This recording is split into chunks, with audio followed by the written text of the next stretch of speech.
What's up, guys? Welcome back to another Team Solemn Circus live video. Turn on the left side here, we have Abyss actors, going for that comic relief OTK here. And then on the right side, we have, Kashtira, the big bad locking zone. Are they going to lock that pendulum zone? It's going to be GG's from there. The fun thing about Abyss Actors is a lot of people don't even know what the deck does. I know Nick, shout out to Nick, who's on the right side here playing the Kashtira. I don't think he's actually ever faced a Pendulum deck before in his life. So maybe he doesn't know that they need both zones here to be locked. I don't know here. But before we dive into the video, remember to like, comment, subscribe. It's going to help the channel a lot here. If you guys want to see any more of either of these decks, let me know down in the comment section below, and we'll see what we can do. Any decks you guys want to see, let me know. We're going to be working hard on a bunch of new stuff for that, that 2K special here. But let's dive in. Here you're going to see the Kashtira play is going to go first here. We'll start off with a terraforming.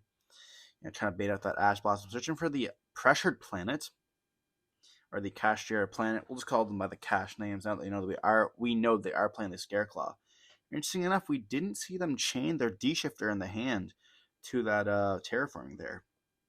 We're going to see them activate the planet here, searching for that unicorn, especially out that unicorn, being able to activate the effect, searching for the birth here, or searching for the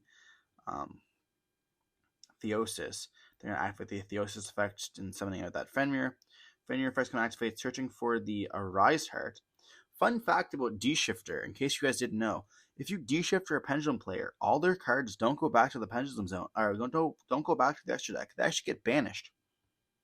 We're going to see the Rise Heart special summon itself out here, activating the effect, banishing the Ogre to banish 3 cards from his opponent's deck as well.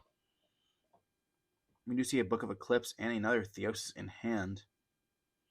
And then we go for the Arise Heart here. So instead of going for that turbo, we do see the just the Arise Heart pass. Definitely stay playing around that Nibiru and stuff like that. It will have the pop as well. Taking a second to read the Arise Heart.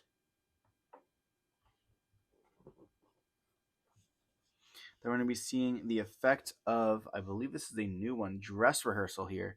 It replaces the Extravagance here. Searches for 2 cards, just for the Abyss Actor card and the Abyss Script from your deck to your hand here. They're going to think if they're going to be chaining maybe an Ash Blossom to this.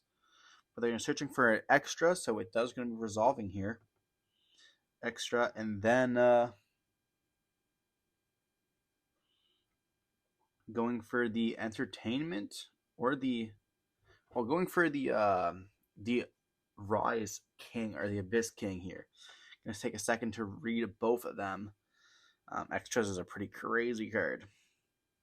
I couldn't imagine reading. I remember the first time I read an Abyss Actor card, I was like, summon as many as you want? What? And then we're going to be seeing the effect going to be equipping the Dress Rehearsal or whatever to the Rise Heart there. They're going to be scaling the whatever his name is, the Curtain Raiser here. Take a second to read the Curtain Raiser. Curtain Raiser effect is going to be activating special summoning itself out. And here they're going to activate the effect to pop. They're going to banish it face down here. And they're going to be able to activate the effect of Arise Heart to equip, which is going to be equipping the Arise Heart, my bad. And I believe that the Unicorn and the Fenrir should also be in graveyard as well, but we're going to be seeing the extras being activated here. Then we're going to be summoning out the extras. They're going to flip up Book of Eclipse here, flipping it face down and turning off their own Arise Heart. Will they be able to play through this? Is my question. I feel like they're just trying to stop like any link plays or anything else like that, not knowing about the deck at all. We're going to be seeing a normal summon of a Wild Hope. I'm going to take a second to read the Pressured Planet as well. I do appreciate how he picks up the cards, making sure not to damage them at all. Linking away into the Hyper Director here. Crazy link. I remember when I saw this link, I was thinking, what the heck are they giving these cards? Like, these cards are going to get busted. Duel Overload was huge for these guys. We're going to scale a copy of, I believe that is another Wild Hope.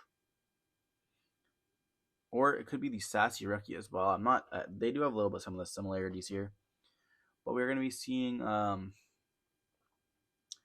it's summon out the or put the Mellow Madonna into the Pendulum Zone.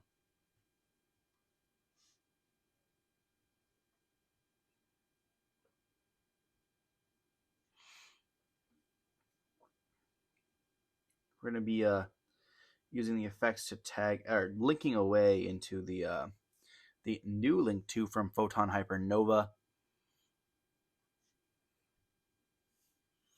Then we're going to search for the Comic Relief, and here we go. Time for some shenanigans.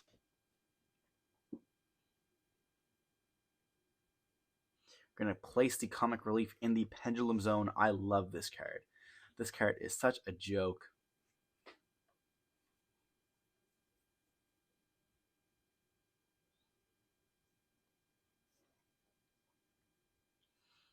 But will they be able to swap control of the monsters?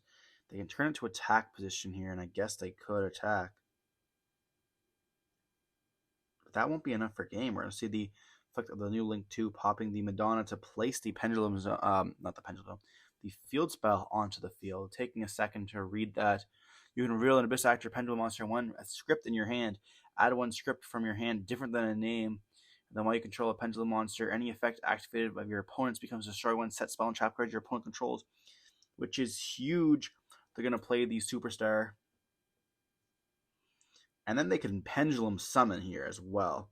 We're going to see a Pendulum Summon for 2, going for a Madonna, as well as, I believe that is the Wild Hope. They're going to activate the Pendulum effect, or the Field Zone, revealing the Rise of the Abyss King, and the Funky Comedian here.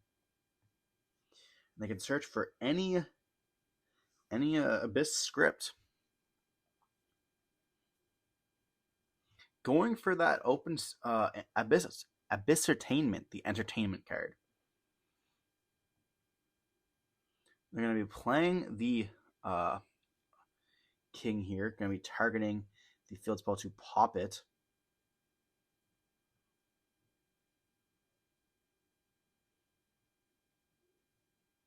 And they're going to activate the effect of Madonna, paying 1,000 life points here. And they're going to be able to summon out a second Wild Hope here. And they do have the extras onto the field as well. But will this be enough to OTK? They activate the effect of Comic Relief to swap control. And does extras have 0 attack, doesn't it? It has 100 attack. They're going to take a second to read the Comic Relief. And wow, isn't that comedic?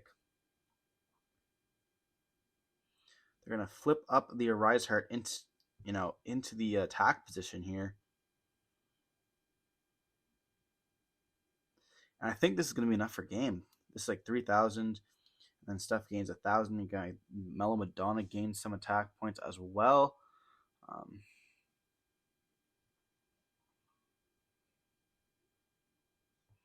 It gains, I think, 200. We're going to see them going into battle phase and attack. And they're just going to scoop it up at that. So we do see that the Abyss Actors end up taking up game 1 here against Kashtira. It's really, really hard to play against a deck you have no idea what to do against. Especially when like a lot of their cards have so much text. I remember the first time reading Endymion. That was huge. People were like losing to the cards because they weren't sure what to hit. And that's like the good point of playing against a rogue strategy like this. Or playing a rogue strategy. Like I remember when Matthew, shout out to Bambrick, he was playing the Evil Eyes. The cards in themselves aren't crazy, but when you have to read so many cards, the game slows down a little tiny bit. It's not slow playing. Your opponent does have to read the cards, and you can just say, I'm going to explain them to you. But a lot of the time, if they have multiple effects like that, you end up not explaining, or if it's explaining the card over and over and again, it's just worth passing over the card there and reading it yourself. Like Endymion, look at Endymion. That card has so much text. All these Pendulum monsters have 2 effects, and they do sometimes more than some stuff. Like Mellow Madonna pays 1,000 to search. When an Abyss spell is activated, you can push someone one from your deck and then return to the hand during the end phase. Like there's multiple effects on that card, plus this is main monster zone effect. Then you also have the Pendulum Zone. Like that itself is huge. Like you imagine just taking the time. That takes like almost a minute to read. And then if you forget the cards because you're reading like 20 cards, like there's like 18, 18 like abyss cards that you can play. I mean, I don't think they're playing the trap cards. So like we'd say they're like 15 abyss actor cards that are really playing. Um, going into game two here, we're going to be seeing Kashtira most likely going to go first once again. Normal something that Arise Heart is extremely rough. Um, it is a one of in their deck, I do believe. They're going to be banishing the Birth here. They're going to banish 3 cards from their opponent's main deck face down. Setting 3 cards and passing. That's quite unfortunate there. Not the best hand at all. We're going to be seeing the dress rehearsal here, adding a Abyss card and an Abyss script, which immediately sets you up for having the field spell here. You can summon or search for another one. We're going to see the extras and the dramatic story here being searched.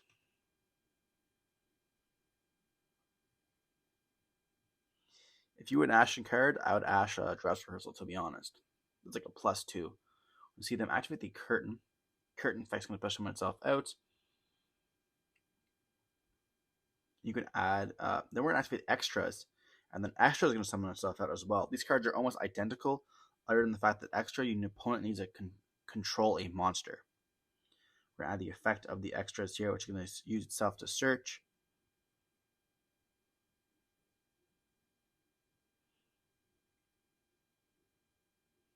These set cards need to do something else. I don't think they're going to be able to do very much. A well-timed Book of Eclipse could really hurt the deck. We're going to be seeing them go for the Mellow Madonna and the extra monsters, or not the extra monster zone, the Pendulum Zone here.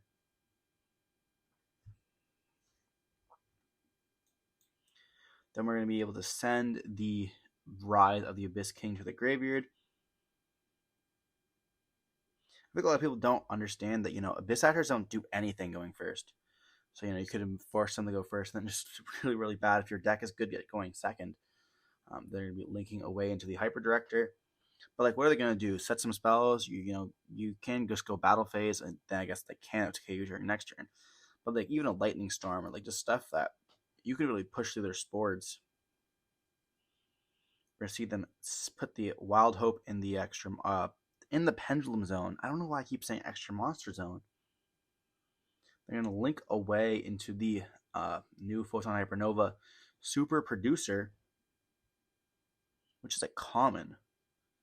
You'd think they'd make Super Producer a super.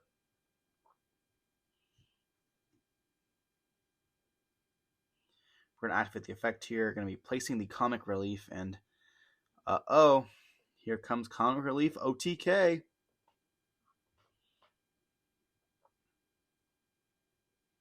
Only have 5 cards in hand as well. Doesn't look too good for Nick here. We're searching for the Madonna. And they will be able to Pendulum Summon, I believe, because we have an 8 and a 0.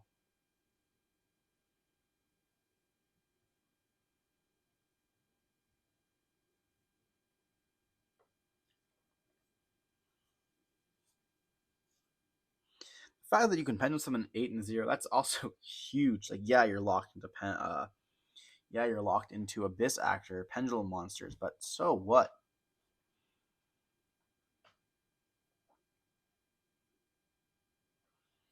You're going to see a Pendulum Summon going for a Comic Relief, Curtain Raiser, 1 Wild Hope, and 1 Superstar. Superstar effect's going to activate, and this card's also extremely good. I believe when it's normal special summoned, your opponents can't activate any spell or trap card effects, so you can't get like TT'd or anything like that. Or Solemn Strike, which was so huge. The once per turn, you can set 1 spell and trap directly from your deck, but it sends it to graveyard during the end phase. But when you activate the field spell and you're making your opponent have to use the effects, it's just so rough. You're going to activate a Comic Relief to swap.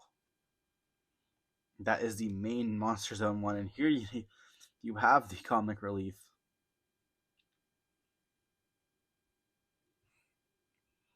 Taking a second to read it.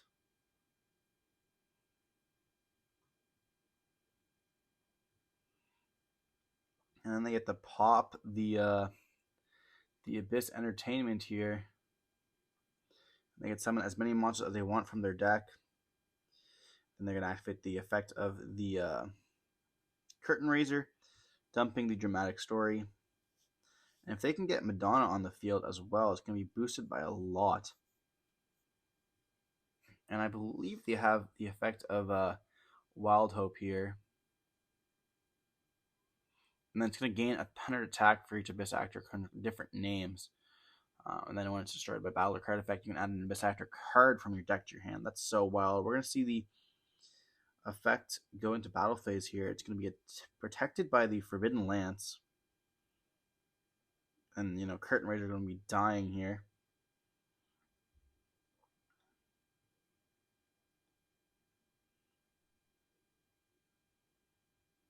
We're going to see Arise Heart attack into the Comic Relief, and they're going to be destroying the whatever his name is, the Arise Heart. Then we're going to see the Producer being activated here, and they're going to activate another Forbidden Lance. They're just trying to protect the Comic Relief as much as they can.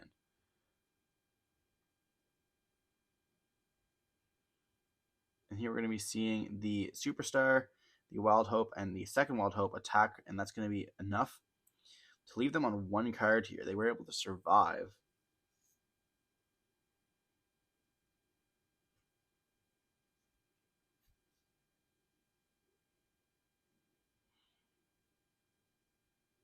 We're going to see the Comic Relief being summoned and then setting a card and passing on this. Giving his opponent another turn, and they have so many. They're going to activate the Terraforming here, and they're not going to hit with an Ash Blossom. They're going to be able to search for the Pressured Planet, which is huge. Going to activate the Pressured Planet, be able to search for any Kashtira monster they want. Looking for that Unicorn effect's going to be summoning itself out. And then they can activate the effect, searching for the Theosis, activating the effect of Theosis, targeting the Unicorn, summoning potentially a Fenrir. Activating the Fenrir effect, searching for a second Arise Heart, so they are on the 2 Arise Hearts here. Summoning an Arise Heart, activating its effect, so they're going to banish the top 3, and banishing a Theosis. Well, Theosis will be able to add back the Birth.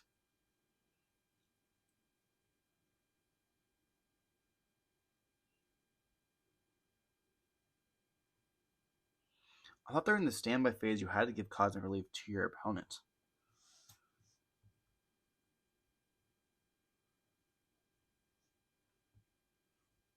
Or is it only during your standby phase? I'm not too sure. Here we are seeing that they are playing the Prosperity targets for the Arise Heart there.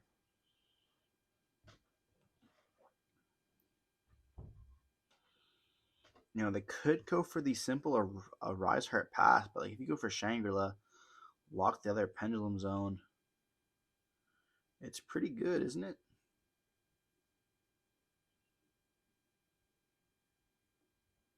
Going for Diablosis here, okay.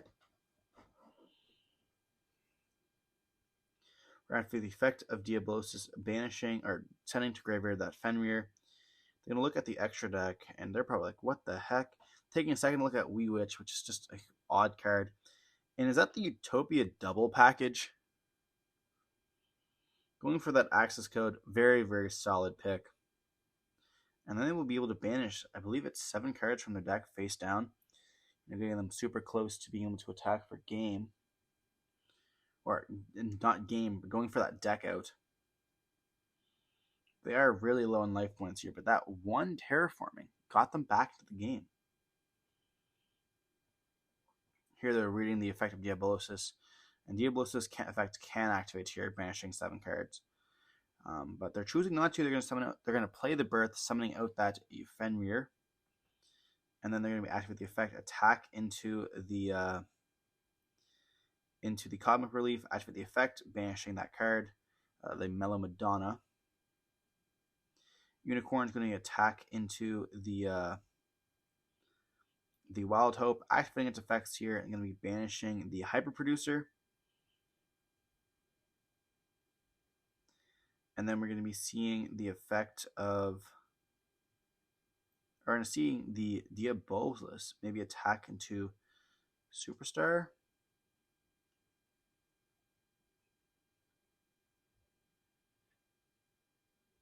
We're going to see them search for a comic relief here when the Wild Hope is destroyed, and then attack into the Superstar there. Trying to make sure that they don't get to search for any more stuff. Here they're going to be banishing another card. Then we're going to activate the effect of Diabolus. Banishing, I believe this is now 8 cards. I'm checking how many cards they have left in their deck, and it's not very much. They're going to look at what was from their deck. All those beautifully banished cards. Is this Runic? What's with Konami recently, like making a lot of decks that banish all your stuff? Here they're going to look at like what they can make. They could make a Zeus here if they wanted to. If stuff gets too out of hand, I definitely think Zeus is probably the best option. They said their pendulum scales. They have 1 card left in hand or 2. It's comic relief. Like, it might just be worth it. Like, if stuff just gets way too out of hand, you can just Zeus them. They're going to overlay for a Shangri-La and then go for that Zeus. Okay, makes sense to me. Putting the Zeus in the extra monster zone. So in case things get bad, they will be able to activate the effect of Zeus. We're going to see them go standby phase, Shangri-La. Summoning out that Ulti Fenrir. Talk about a nice looking card.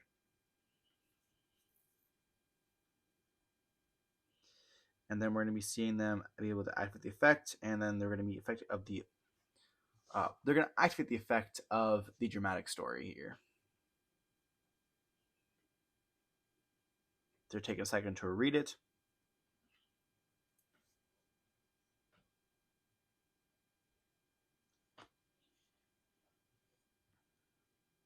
And they're going to be chaining Zeus, or they're going to pop the Zeus here. Or bounce back Zeus. My bad.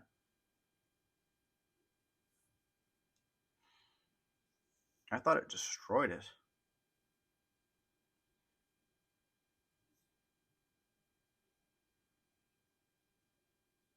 Oh, okay. They're going to activate the effect of the birth, banishing a bunch of cards from their deck. Not from their deck, but from their graveyard. My bad. Banish 3 cards here.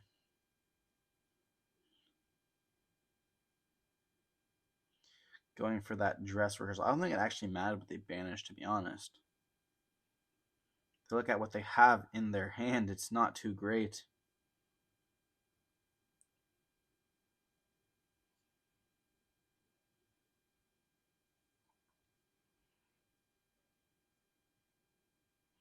And summoning out the extras there because their opponent does control a monster. And I'm not too sure how this is going to go, to be honest. It was destroyed, so it got to send those, bounce back those 2 cards there. Then activate the effect of the dramatic, of the Rise of the Abyss King to target and then bounce or destroy them. So we do control 3 Abyss monsters, which can be destroying the field spell as well as the Fenrir. And this is definitely enough for game, right? Linking 2 into a Wee Witch. Wee Witch will be boosting the Wild Hope and then the Self. That's going to be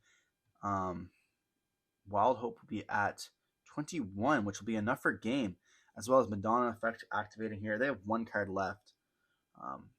Don't think they have very much. Activating the comic relief. Then they better not, like, they're already past the point of being into Nib. They look at how much they have here. And they can pendulum summon. They have monsters. They're going to pendulum summon out the Superstar. Superstar is going to activate its effects. And this is 100% game here. They have a bell in their hand. I don't think that's very useful versus the deck, but we do see a handshake. We love some good sportsmanship. We do see Abyss Actors taking the game here. End up 2-ing with their opponents. I guess, if Nick would have known about the D-Shifter, we did see them side it out. If they would have known about that, maybe they could have had it, a second chance. If they would have activated it turn 0 as well, we saw in that first game, this game would have been over so quick. you guys learned anything in the video, don't forget to hit that thumbs up button and subscribe to the channel for more awesome content like this. And stay safe. Peace.